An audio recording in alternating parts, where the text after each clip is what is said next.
My name is Emily.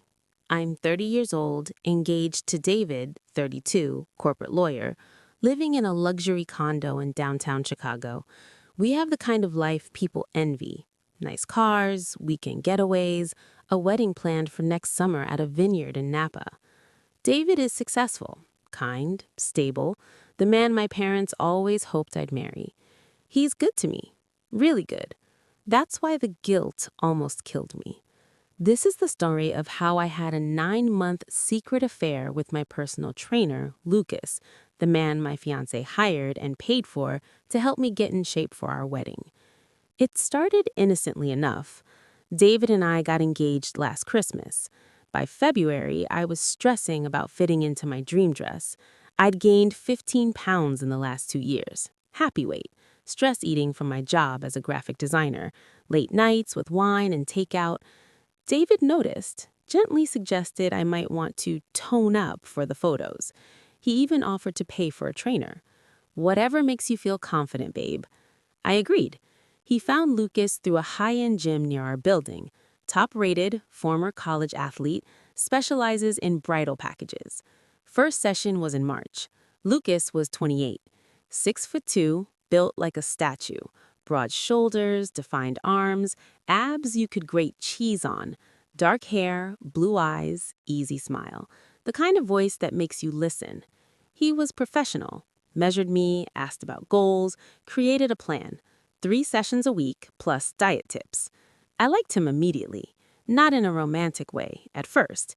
He was motivating, funny, pushed me without being mean, made me laugh when I wanted to quit during burpees. David loved the progress. After a month, he said I looked amazing, bought me new workout clothes, even tipped Lucas extra. The flirtation started small, little compliments. You're stronger than you think, Em. That dress is going to look insane on you.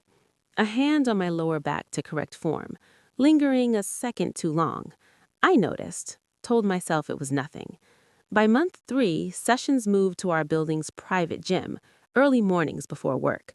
David was already at the office, just Lucas and me. One morning in June, I was struggling with squats. He stood behind me, hands on my hips to guide. I felt his body against mine. Heat, tension. After the set, he didn't move away immediately. Looked at me in the mirror and said quietly, "You're killing me in those leggings." I laughed it off, but my heart raced. The next session, I wore the same leggings. We started texting outside of training. First about diet, protein ideas, recipes, then memes, then good morning, good night messages, then late night conversations when David was asleep beside me. He told me about his ex, cheated on him, broke his trust. I told him about my insecurities, feeling like I had to be perfect for David, for the wedding, for Instagram. He said, "You're perfect already. David's lucky." I believed him. The first kiss happened in July. David was in London for 2 weeks on a big case. Lucas offered extra sessions to keep me on track. One morning after a workout, I was stretching on the mat. He knelt to help deepen the stretch, our faces inches apart. He kissed me. I kissed back. We didn't stop at kissing. Clothes came off in the gym shower. Hot water, steam, hands everywhere. It was fast, urgent, mind-blowing.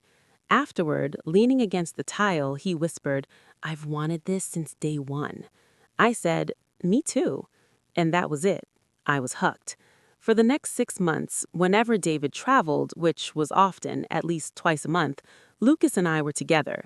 Sometimes in the gym, sometimes at his apartment across town. Once even in our condo when David was at a late client dinner. We were reckless, but careful enough. No marks where David could see, deleted messages, separate cars, alibis. The sex was incredible. Lucas knew my body better than anyone. He was attentive, creative, made me feel desired in ways David hadn't in years.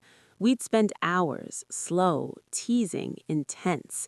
He'd cook for me after. We'd talk until dawn. I fell in love. He said he was in love too. We started fantasizing about a future, about me calling off the wedding, about us being together openly. He said David didn't deserve me, that he'd treat me better. I started believing it. There were close calls. One night, David came home early from New York. Lucas was at our place. We'd spent the afternoon in bed. We heard the garage door. Lucas grabbed his clothes, hid in the walk-in closet. I threw on a robe, greeted David like nothing happened. Lucas waited until David fell asleep, then slipped out the balcony door and down the fire escape. Another time at Lucas's apartment, David called to say goodnight. Lucas was inside me. I answered the phone, tried to sound normal while Lucas moved slowly, smirking. I had to mute to moan. We laughed about it after, but my heart nearly stopped. The wedding planning continued. Dress fittings, venue visits, guest lists. David was excited, bought me a necklace with our initials, talked about kids, houses, growing old. I smiled, said all the right things, while texting Lucas under the table. The guilt was constant, but the high was higher. Until 2 months ago, David proposed we start couples therapy, premarital, to be proactive. Said he felt I was distant. I agreed. In therapy, I almost told everything, but I didn't. Instead, Lucas and I decided to end it, for real this time. The last time was 3 weeks ago.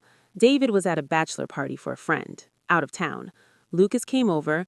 We made love one final time, slow, emotional, like saying goodbye.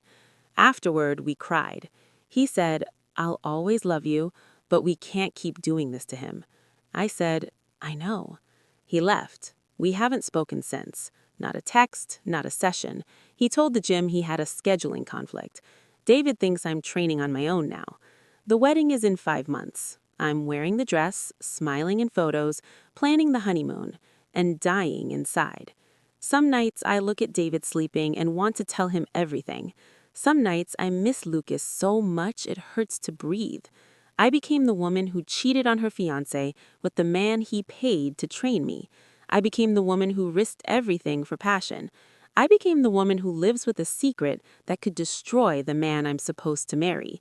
And no one knows, except me and Lucas. This is my confession, the whole truth, no excuses.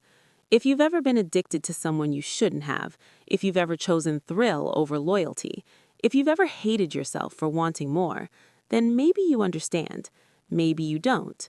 Either way, this is who I am now. Emily, 30, engaged, in love with 2 men, and trapped by my own choices.